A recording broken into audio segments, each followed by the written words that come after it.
নমস্কাৰ প্ৰিয় বন্ধু বান্ধৱীসকল, আজি মই আচাৰ ৰেচিপি এটা লৈ আহিছোঁ। মই আচাৰ কেনেকৈনো ৰ'দত নিদিয়াকৈ কম তেলতে বনাব পাৰি, আজি মই সেইটো ভিডিঅ' আপোনালোকলৈ লৈ আহিছোঁ। আৰু ভিডিঅ'টো মই কেনেকৈ বনাইছোঁ, কি কৰিছোঁ, সকলো মই দেখুৱাই যাম। আৰু ৰ'দত নিদিয়াকৈ যে এবছৰ দুবছৰলৈকে আচাৰ ধুনীয়া হৈ থাকে, সেই ভিডিঅ'টোকে মই যিহেতু আগে পিছে বনাই থাকোঁ, সেইকাৰণে আজিও বনালোঁ, ভিডিঅ'টো শ্বেয়াৰ কৰিছোঁ। আহকচোন চাওঁ ভিডিঅ'টোত কি কি দিছোঁ। এইফালে মই লৈ লৈছোঁ 5 কেজিমান আম লৈ লৈছোঁ।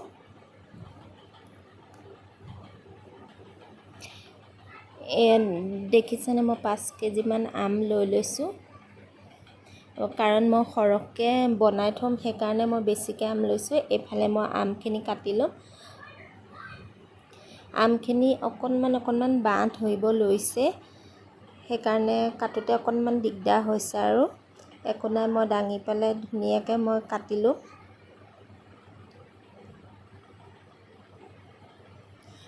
কটাটো আপোনালোকে দীঘলকৈ কাটিলে ভাল পায় নে চুটিকৈ কাটিলে ভাল পায়, তেনেধৰণে যিটো আপোনালোকে চাইজত কাটি ভাল পায় তেনেকৈ কাটিব। মই মোৰ হেৰিয়াত কাটিছোঁ, মই আপোনালোকক দেখুৱাই দিছোঁ মই কেনেকৈ কাটিছোঁ। মই অলপমান দীঘলকৈ কাটিম, অলপমান টুকুৰকৈ মই কাটিছোঁ। আৰু ৰ'দত নিদিয়াকৈ যে 2 বছৰ 3 বছৰলৈ আচাৰ একদম ধুনীয়া হৈ থাকে, সেইটো আপোনালোকে বিশ্বাসেই কৰিব নোৱাৰিব। আৰু মই সেইটোকে আপোনালোকেও যাতে বনাব পাৰে, সেইকাৰণে মই ভিডিঅ'টো আপোনালোকলৈকো শ্বেয়াৰ কৰি দিছোঁ। এইখিনি আমখিনি মই কাটি লৈছোঁ। আমখিনি ধুনীয়াকৈ ধুই পেলাই অকণো পানী নোহোৱাকৈ আপোনালোকে শুকান কাপোৰ এখনে আমখিনি মচি ল'ব, যাতে আমত পানী অকণো লাগি নথকাকৈ তেনেকৈ ল'ব আপোনালোকে। নহ'লে পানী লাগি থাকিলে আমখিনি বেয়া হৈ যাব। এয়া দেখিছেনে, মই আধাখিনি, যিহেতু মই সৰহকৈ বনাইছোঁ, 5-6 কেজি আমৰ আচাৰ বনাইছোঁ, সেইকাৰণে মই কাটোতে অকণমান টাইম লাগিছে। মই অলপমান দীঘলকৈ দিছোঁ, অলপমান এনেকৈ টুকুৰা কৰি দিছোঁ। দেখিছেনে, এনেকৈ দিলে বহুত ভাল লাগে। এইফালে মই নিমখ দি দিছোঁ। মই আমখিনি কটা হৈ গ'ল, ইয়াতে মই নিমখ 6-7 চামুচ দি দিছোঁ, কাৰণ আমখিনি গোটেই নিমখখিনি লাগিব। এতিয়া মই নিমখখিনি দিয়া হৈ গ'ল, মই এতিয়া জোকাই দিছোঁ। মই এটা ডাঙৰ চৰিয়াত লৈ লৈছোঁ। এতিয়া মই এইখিনি আকৌ অলপ হালধি দি দিছোঁ। আপোনালোকে হালধি নিমখটো আপোনালোকৰ জোখমতে দিব। আৰু আকৌ হালধিখিনি দি পেলাই মই ভালদৰে গোটেইখিনি মিল হোৱাকৈ সানি লৈছোঁ। এইফালে মই ঢাকি থৈ দিছোঁ, মই এৰাতি ঢাকি থৈ দিলোঁ। থোৱাৰ পিছত মই পিছদিনাখন উদঙাই পেলাই এয়া দেখুৱাই দিছোঁ। এতিয়া চাবচোন কিমানখিনি পানী ওলাইছে, দেখিছেনে আমৰ পৰা। যিহেতু নিমখত তিয়াই থোৱা হৈছিলে, সেইকাৰণে পানী কিমান ওলাইছে। এতিয়া মই আমখিনি টুকি ল'ম।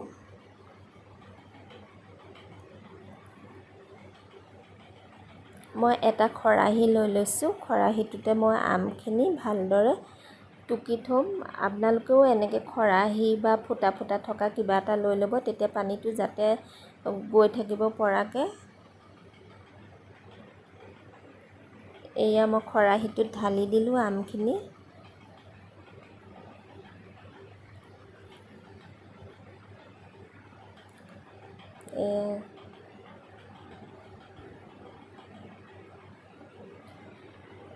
এতিয়া মই পানীখিনি যাবৰ কাৰণে মই 1-2 ঘণ্টামান মই থৈ দিম। এতিয়া চাওকচোন কিমান পানী ওলালে, দেখিলেনে বাৰু, এক টোপালো পানী নাছিলে। এতিয়া নিমখত 1 ৰাতি তিয়াই থওঁতে সিমানখিনি পানী ওলালে। এতিয়া মই 1-2 ঘণ্টামান মই থৈ দিছিলোঁ খৰাহীটোত পানীখিনি শুকাবৰ কাৰণে। আৰু এইফালে মই এখন চালনী ল'লোঁ, ইয়াতে মই 2 ঘণ্টামানৰ কাৰণে মই ফেনৰ বতাহতে শুকাবলৈ দিম।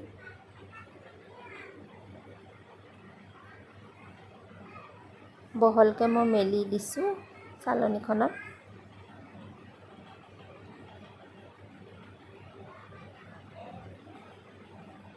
এইখিনি মই ফেনৰ বতাহতে শুকাবলৈ দিম।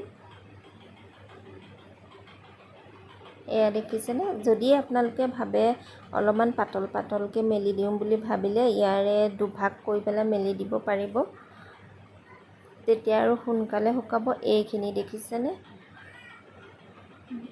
এইফালে মই মছলাখিনি ৰেডি কৰি লৈছোঁ। এইফালে বগা সৰিয়হ, ক'লা সৰিয়হ মই মিছল কৰি লৈছোঁ।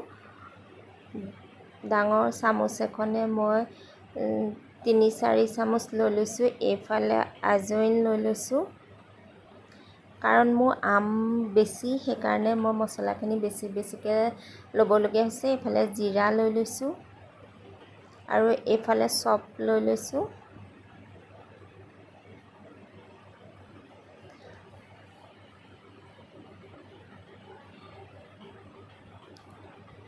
এইফালে ধনিয়া গুটি লৈ লৈছোঁ আৰু শুকান জলকীয়া লৈ লৈছোঁ। শুকান জলকীয়াখিনি মই ঘৰতে কৰিছিলোঁ, সেইখিনিও মই বেছিকৈ লৈ লৈছোঁ। এতিয়া মই এইখিনি ভাজি ল'ম, গোটেইখিনি মছলা একেলগ কৰি।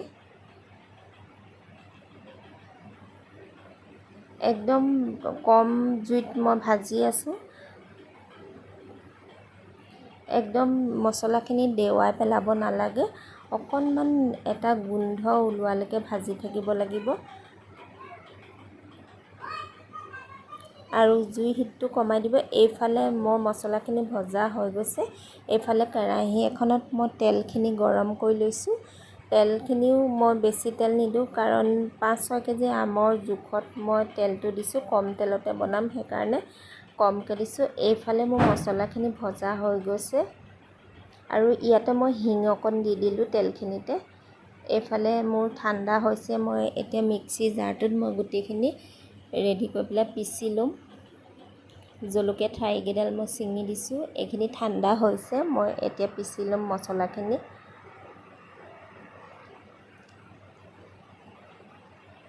এইফালে মই অকণমান জলকীয়া গুড়িও দি দিছোঁ।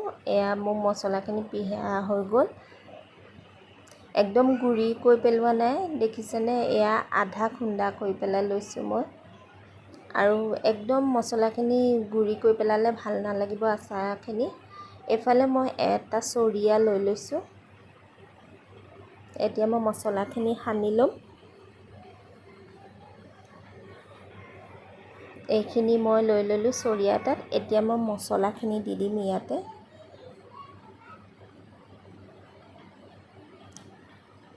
আমৰ পৰিমাণটো বেছি, সেইকাৰণে মছলাও বেছি। এইফালে আকৌ নিমখ দি দিছোঁ। এইফালে হালধি দি দিছোঁ। হালধি মই আকৌ অলপমান দি দিছোঁ। এইফালে অকণমান ক'লা নিমখো দি দিছোঁ। ক'লা নিমখ দিলে আচাৰখিনি বহুত ধুনীয়া লাগে খাই পেলাই। এতিয়া মই তেলখিনি ঠাণ্ডা হোৱাৰ পিছত মই এইখিনি ঢালি দিলোঁ।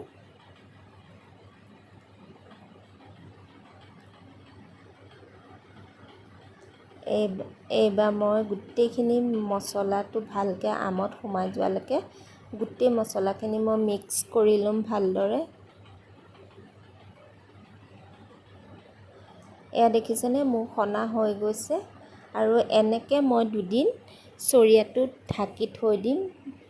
এখন থালে মই চৰিয়াটোৰ সৈতে মই ঢাকি থৈ দিছোঁ। মই 2 দিনৰ পিছত আকৌ আপোনালোকক দেখুৱাইছোঁ। চাওকচোন আচাৰখিনি ইমানেই ধুনীয়া হৈছে। এনেকৈ যে ৰ'দত নিদিয়াকৈও আচাৰ বনাব পাৰি।